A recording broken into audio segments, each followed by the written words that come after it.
સુરતમાં ચાલુ ટ્રેનમાં દાગીનાની લૂંટ કરનારા રીઢા ગુનેગારો ઝડપાઈ ચૂક્યા છે। જ્યાં અહીંના જહાંગીરપુરા નવા ગૌરવ પથ પરથી આ 4 આરોપીઓની ધરપકડ કરવામાં આવી। આરોપીઓ પાસેથી દેશી તમંચો, પિસ્તોલ, 2 જીવતા કારતૂસ જપ્ત કરાયા છે।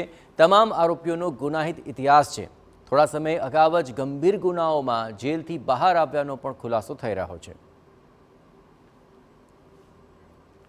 હવે આ તમામ આરોપીઓ હત્યાનો પ્રયાસ, લૂંટ, ધાડ, આર્મ્સ એક્ટ સહિત ગંભીર ગુનાનો ઇતિહાસ ધરાવતા હોવાનું પણ ખુલ્યું છે। એટલું જ નહીં, સુરત, વલસાડ, મહારાષ્ટ્ર અને યુપીમાં જુદા જુદા ગંભીર ગુનાઓમાં જેલની બહાર આવ્યા છે।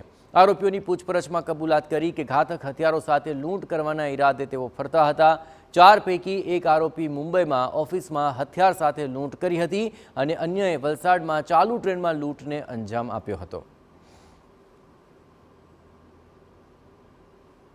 कहीं कैनाल पास फायरिंग ने प्रैक्टिस पर करी है वेपन से जो है। तो आ बातमी आधारे तात्कालिक जो पुलिस टीम सूरत क्राइम ब्रांच टीमें आ बधा आरोपीओ शोधा जो है अने एना भी धरपकड़ करी जो है। आ आरोपीओ जे 4 आरोपीओ पास 2 वेपन अपने मळा है जो है। अने आ आरोपीओ बधा गुनेगार है।